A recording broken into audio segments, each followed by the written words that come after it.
Hello there.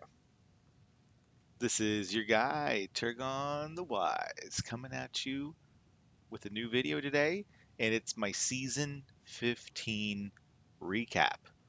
Here it is in a nutshell. So, this is the end of my 15th season playing Lord of the Rings Rise to War, and we won, written and directed by Peter Jackson. Just kidding.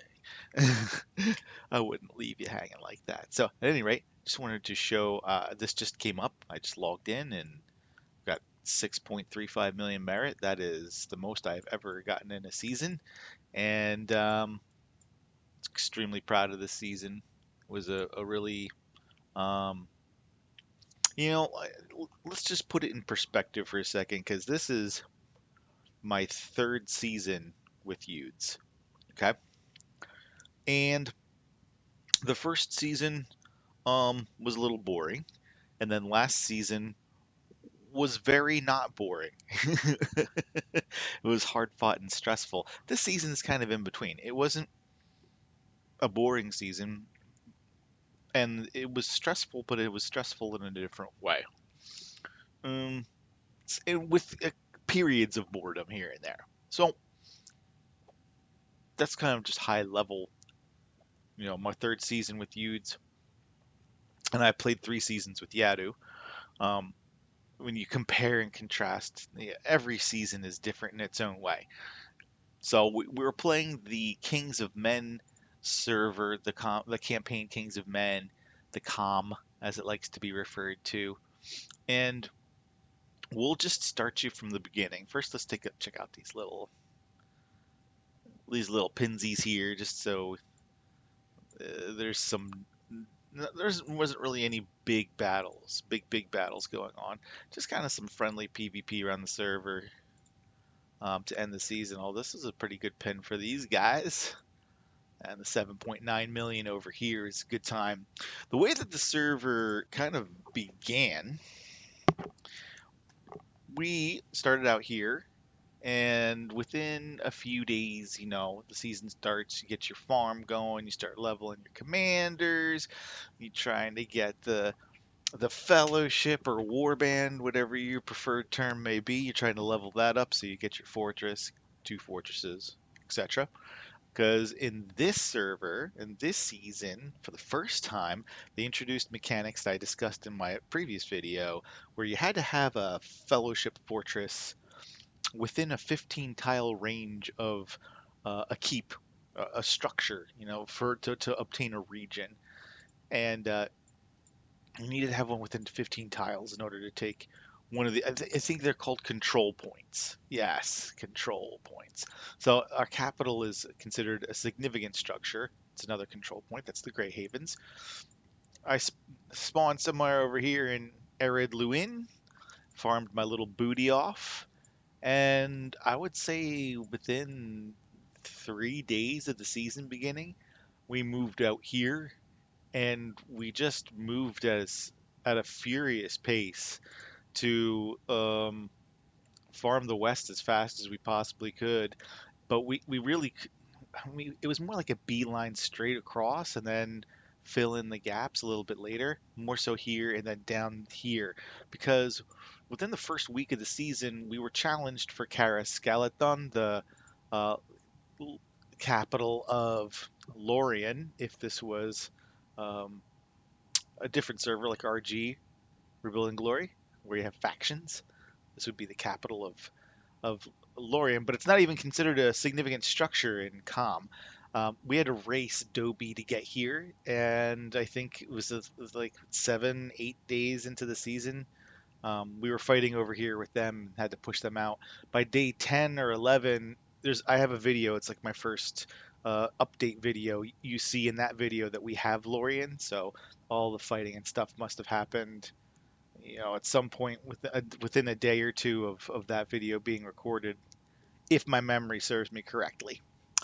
And at the time we were fighting Dobie up here for Karas, we were also fighting Det down here in the Eisen Inidwaith area. So within a fairly short period of time, we had engaged in a 2v1. And, this server started off as a free for all, so that was fine. Uh, but then they decided to form their own kingdom uh, a short time thereafter. So they became a kingdom. They became the Green Kingdom first here. Gods are over here. Yudes are over here. Det and Dobi are over here. Eilil was in Rune and had came down and attacked and taken Barad Dor from this group of uh, of French teams here, SPRT, and I think there was another one, LCDR. Yep, there they are, and AVLN. So there was a lot of fighting down here with with Eilil and those teams, and then eventually Eilil decided to join with gods to form this Red Kingdom. And so I'm just kind of talking through how things shifted from an alliance perspective here before I go back into kind of the what happened with the center of the map. Um, Sela was up here in this purple kingdom. That's where they spawned, and we worked out something with gods that would allow them to come over to the west so that they could join our kingdom. So sincere thanks to Sela. They were really fantastic partners this season. They were very easy to work with, and they were impactful on the battlefield. I can't say anything, more than that. They were tremendous. So a big thanks to Sela, and they let the Demi and Hack Kingdom appear. So I guess some of this was considered like God's overflow team. Teams that players that couldn't make it onto the gods team, I guess, went to Demi, or players that were cut from gods decided to form their own group and follow them. I don't know the nuance of what all happened there, to be honest, but they were allowed to form their kingdom up here, and there was a period of time where there was some fighting and skirmishes happening up here, but really by like 2 weeks, 3 weeks into the server, that was pretty much done, dwindling down. Maybe it was 4 weeks. I can't really say. The season is so long at 55 days. Like 28 days into the season is halfway. I can't even remember what I had for breakfast this morning.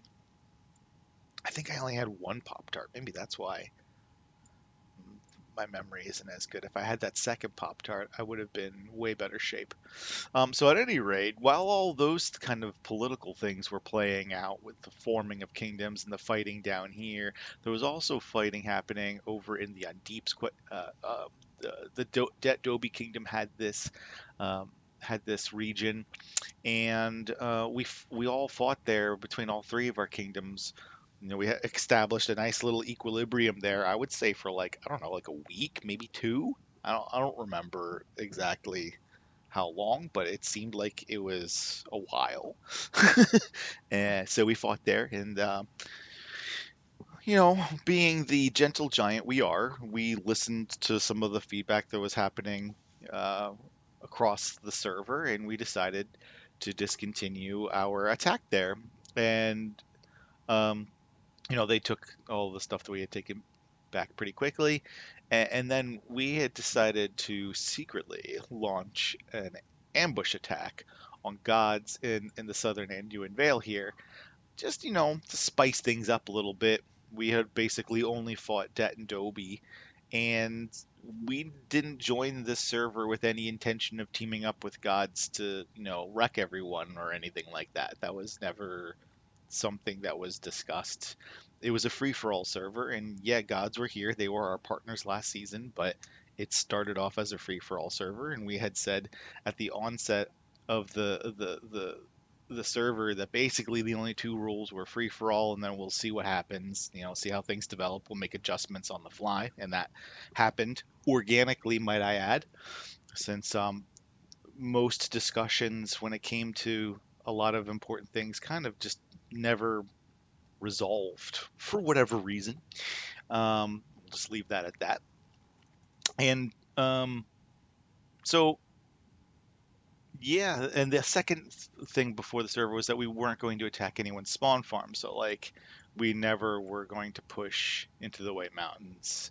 And we would hope that they would never considering pushing into our flank over here either. Everyone was supposed to be fighting in the center. and and there were some groups, I guess, that just couldn't make it out there, and they ended up having these wars out here. And I think that there was, that's a good thing. The It shows the health of the server that there's multiple clusters of pins around the map here on the final day after the server ended. Now I'll be in Bag End by the time I wake up tomorrow morning, and you see it's 11 o'clock. So that's why it was quite prudent that I record this video before I have the ability to even walk through the map. And here, unaffiliated. Oh, I don't know what's going on up there, but it's got a pin. Nothing else going on anywhere else but down here.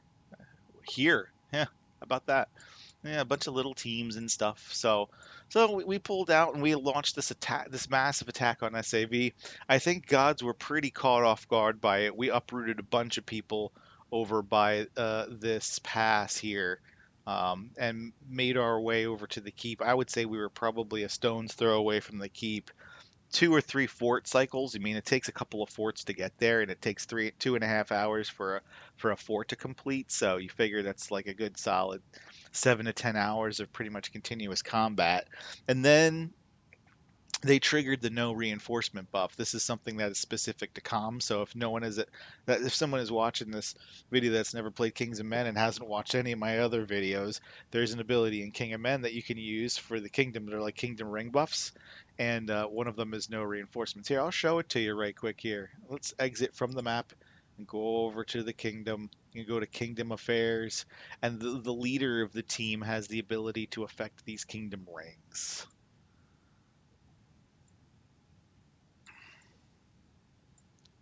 Huh. Regional control, production.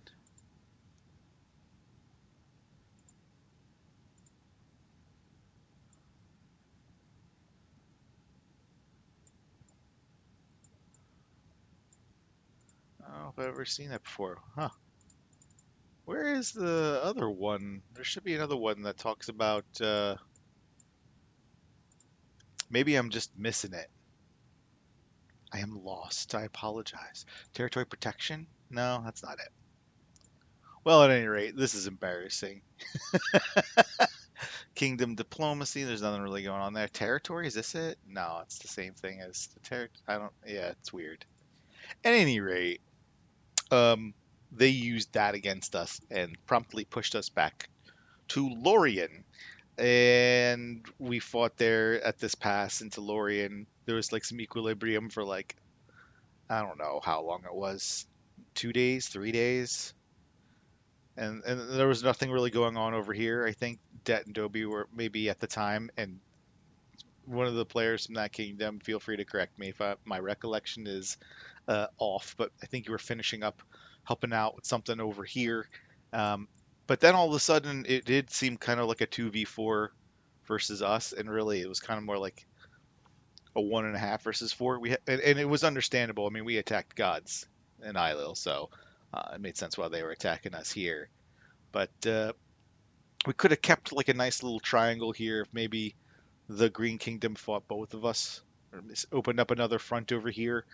But they decided to full court press on the other side, and um, at the time, Cello was still coming on board and getting in position in the central regions by then. I would say this was like, we're probably talking like 3 weeks, 2 or 3 weeks into the season at this point when all this is happening. 20, 25 days into the season, maybe. I don't know. I have to go back and look at my old videos to see if I can have a better recollection, but um, didn't have time to do that. So sorry, I'm unprepared with my history lesson. Um, yeah, so eventually I got uprooted over here, and it was some really intense fighting for like, I want to say it was more than a week we were fighting. They were both pushing into us here at Lorien. They never got quite. I think this is where they left off. They got a couple of crossings. They got like pretty like halfway there. Let's go check it out. I'm pretty sure this is the right one. Yep, this is it. So this they never crossed here for us, and there's still a couple of crossings to go before you get to the keep. One, two. something like that. So um, it was some really good fighting then. And I was actually, I think, away on vacation when all that was happening, end of June, early July. So I remember I came home from vacation and uh, there was less 4v2 happening at that point, and it started kind of more turning into that 2v2v2 again. Like we were fighting Gods and Isle were fighting us, and Det and Det and Dobie were fighting us, and like everyone was fighting everyone in here, and that was pretty fun. And then we hit the no reinforcement buff and pushed everyone out.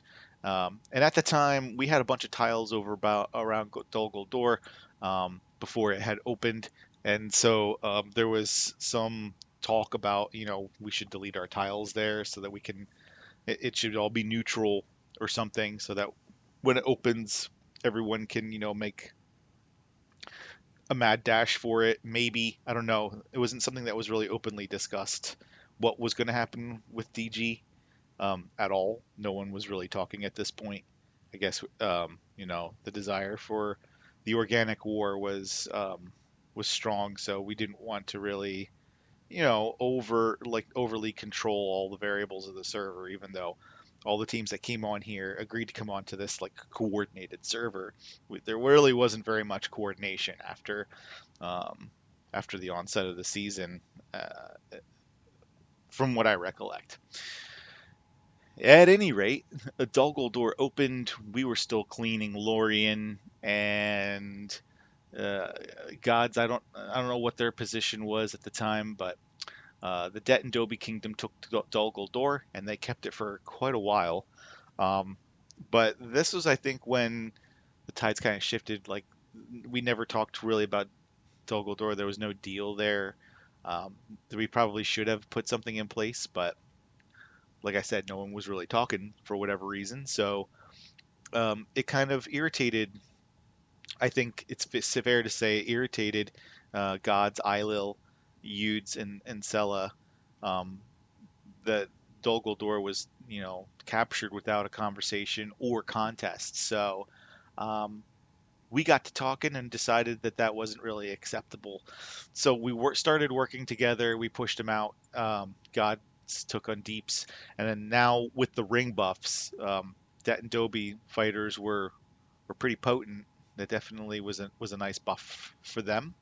And we gradually, worked into the deeps, and then Utes headed this way, west towards Celebrant, the Wold, Eastamnet, Argonath, and we got as far as Emmanuel and maybe even touched a little bit in the Brownlands, but we didn't go really beyond that. And we didn't farm really Emmen at all or Eastamnet. I think we might have farmed in Wold and Calibrant quite a bit, so that really damaged their resource production quite a bit there. I wouldn't necessarily consider them their core farmlands, like they're not spawn regions. I made it very clear that we were not to go into places like Anorian and or I guess the fold kind of would have been something we could have gone for if we wanted to, but like uh, it didn't make any sense. It would have been kind of cruel, I think. I don't know. This is just me speaking off the record. I had never really considered taking Edoras. Our objective was to make it easier for gods to try and take the Brownlands. The fighting here at that time between gods and Det and Dobie was pretty fierce. Det and Dobie went all in against gods to protect Brownlands and basically did not do anything against us. So it was about, I don't know, a week or 10 days of just us doing PvE. There was no PvP at all. Like the numbers for those weeks were considerably lower than other weeks in terms of the PvP. So it was a little boring for us then, but that's the way that it was. And then it came time for the ring fight. We had, done all the things that we wanted to do. We had created as much space as we could, and so we drew the line in the sand, and we said, "All right, take a day and fill up our barracks, and then we'll have our ring fight here." And so we did, and the ring fight started. I don't know, it was like 11 o'clock in the morning my time, and we took it uh, the goal was, in order to be able to attack Dol Guldur, you needed to have a fellowship fortress set up. And originally, we had set up the ring fight such that, from a, a negotiation standpoint, when the fellowship fortresses completed, that was kind of going to be like the gun sounding off to start the race. But that didn't materialize because errors were made. I'm not going to say on who it was or on which side. I'll just take the blame. It was me. It wasn't me, but I'll just say it was me. At any rate, a little bit early, the fortresses started, so we stuck to the appointed time, which was 11 a.m. my time. I think that is 1500 UTC. And so the fortresses were done, and the goal was to take, the other fortress. Whoever took the other fortress first won. And we had to work pretty hard. They were really, it was a really good fight. It was not by any stretch of the imagination easy. I think in the 12 hours we fought, the battle pin maxed out at 17.5 million dead. So I mean, both teams very strong, very active, very smart. We both, played our asses off, and we just came out on top. I think the biggest difference, I could be wrong, but I think the biggest difference for us is like for our team, we are really over the 3 seasons I've been here, we've evolved quite a bit. So like um, in terms of 24-hour coverage, when I started with Udes, we had a very disproportionate amount of EU players to US players, and very few, maybe even only one or two players in the Pacific Asian region. And now our 24-hour coverage is significantly better. After the last season, we brought on some players from Pran that have really been, super awesome to play with, great teammates, and they get shit done and pay attention. I appreciate them being here. It's great to have Pong back with us, so shout out to Pong. Great season, brother. Looking forward to the next one as well. And Sella was tremendous too. I think that having them as our kingdom partner, even though they weren't on paper, because I don't honestly know a lot about ILIL. I don't know how many active players they have. I don't know how super strong they are.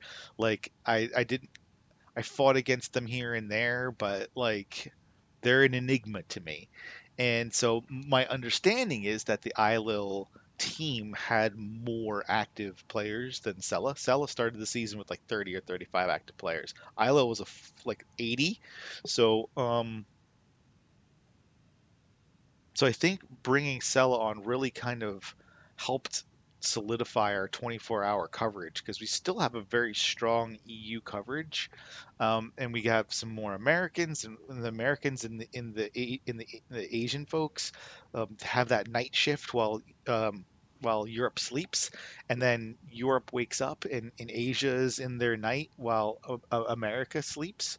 I think maybe something like this, and there's just a good balance of coverage by us, and I think that really was ultimately like what allowed us to prevail here in Dol Guldur, was that we were able to hold our ground and even take a few tiles towards their fortress in the day during their high activity time, because I think that they're a little bit more of an EU heavy team, although they did get some players after last season that were also, I think made them more well-rounded in terms of the 24-hour coverage. Because I remember last season, like when Europe went to sleep, Gods was pretty much 90% asleep. And this season, it wasn't like 90%. I would say it was probably like 75%, 80%. That's how it felt to me the times that we fought them anyway. I could totally be wrong. So if anyone has comments on that, feel free to leave them below. I'd be interested to hear your perspective. Um, at any rate, that I think was the determinant, because it was like about 10:30 my time. It was about 12 hours into the ring war where we finally reached their fortress, and there was like It was really fun. It was a really good experience. It was the first ring battle I had ever experienced in 15 seasons playing this game. So I'm appreciative to finally have that experience. Um, and I think, all in all, the season was a fun season. I don't know if everyone across the server can say the same. I mean, it certainly wasn't boring. So at any rate, that's kind of the story of how we ended up here for season 15.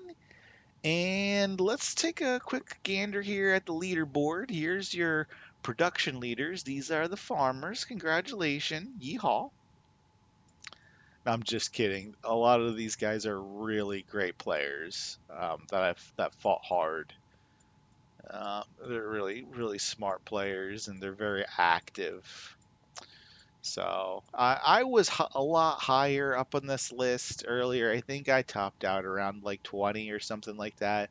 But after Det and Dobie retook the regions that retook the regions that we had taken, like Emmonweal, Eastham Wold, and Celebrant. I was active during a lot of that, so I had some tiles there, and I lost a fair amount of tiles there, and that's why you'll see here I have only 200. I have 168 tiles. I have plenty of space right now, so that's how things ended up for me. Going back to the leaderboard and getting away from the personal production, let's go to the fellowship production. Um, Utes on top of 2.4, Gods 2.3, Ilil 1.8, Dobie 1.8, Sella 1.7, Det 1.5, and then those are really the top six teams. And then there's a significant drop. Demi was at 1.1, pretty respectable for them. Definitely same for LCDR, 1.1 million, SPRT 720,000. Then you have some of these other smaller teams like Hack, Avalon, Omus, uh, Gray, Mims, and some of the players from that were active on these teams ended up on Sella. So Sella actually ended up with 90 players, even though they started the season with like 30, 33, 36. I don't remember. Contribution. First off, wow. I mean, there was a there was a lot of fighting this season. Not as much as last season, but a really good hard fought season. I don't know what everyone else's contribution looks like, but here's what it looks like for us. We had three folks with 6 million plus, or CLF was really close to it. He might not have touched 6 million merit, but he had over 60,000 contribution. I basically look at season contribution as merit. You just add two zeros to the end, and you're there. It's like 6 million effectively. It's more than that. You also get, siege damage and enemies defeated when occupying structures for the first time, and it impacts it a little bit. You remember my merit was like 6.35 million, and this is 64,207. So my contribution score is skewed by about 700 for siege. And and stuff like that. And I've participated in something like 12 or 13 out of the 16 sieges that I recorded this season because I'm a stat nut and I record things. I like to know things. I like to come up with different ways of, um, categorizing activity. It's one of my pastimes and one of my passions for why I continue playing this game outside of enjoying the game itself. So I'll just kind of walk through. I mean, the top 10, all these guys, 4.4 million. So we had a total of 13 guys with about 4 million merit. Congrats to all you guys. Amazing. And then here's all the folks with more than 3 mil. It's about 25. Almost 25. Legolas. Oh, bro, one away. That's amazing. Um, all these players are top-notch players, beasts. Batukas, TX, Bounty Hunter, Lego, Ragin, HGH, Darkness, Luthien. Luthien, well over 2 million. Nice, nice work. B13, Psycho, Francis, the Butcher. I mean, all the two more than 2 million. Aikman, Panic Park, CP, Maximus. That's your top 50 right there. Two steps, 2 mil. 52 players with 2 million merit in our kingdom. So yeah, there was a lot of fighting. It was fun. I hope everyone had fun. Super shout out, of course, to Rocky. Congrats on being number one in contribution. And that's a wrap, folks. Like, I wish everyone well from the server. I hope your next seasons are fun and the rest of your summer goes well. It's been a pleasure working with everyone and fighting with everyone and everyone fighting with us. And that's the game. It's a war game, right? Ain't it? So looking forward to the next season. No idea what we're gonna do yet, and if I did, I sure wouldn't be telling you because that would be dumb. But seriously though, we honestly don't have. We're gonna take a little break, maybe for a week or two, and then we'll see what's going on in the world. Every team evolves season over season, so we have some work to do on our side, and looking forward to bringing you the next one. So again, I just want to also, send final series of like shout outs and love out to all the other leaders on this server, Yurdi, King Under the Mountain, all things Middle Earth, you guys, Ogre, Law, you guys are incredible competitors. And then the other competitors over with the Gods and Isle Kingdom, guys like Bolg, Simon, Myth Love, Reese, and Ares, Odin, Stuff, my man, Hazy, of course, and Vessi. There's a lot of good players over there, man. There was a lot of good players on the server. It was a crazy server. So thank you all for all you do, and to all the little guys for also making it so it wasn't just like a one-trick pony server with just a bunch of old guys fighting in the middle. Those fringe fights are cool, and it shows that the game has active, healthy, some healthy activity going on here, and that's what it's all about. There's a new PBE coming, so that points to perhaps 3.0. We'll see what that's all about, and as soon as I learn anything concrete about that, I'll certainly pass along, but I don't know if I'll be participating in the PBE myself. I have quite a lot going on in real life. So that's it, my friends. I want to thank you all so much for watching my videos. Some other shout outs to, my boys like Raise Your Terror, Gibby, CLF, Vanilla, and, other guys I mentioned, Rage and Luthien, a whole bunch of good people on this team that I really enjoy spending time with. Francis, of course, Two Steps. The leadership team is really fun to work with. Good people. Jeff Kaka, um, just really great, great, great group. Ericano, Morgoth. Um, Also, SPC Moon. Just want to shout out to you guys over with the Sella guys again. Terrific, terrific season. Really looking forward to um, working with you going forward. And yeah, so that's all I got for you for today. I wish everyone nothing but the best in all your future endeavors. Wish you good fortune in all your wars to come, all that jazz. And this is Turgon the Wise, season 15. It's a wrap. Signing off. Take care, my friends. Until next time. Cheers.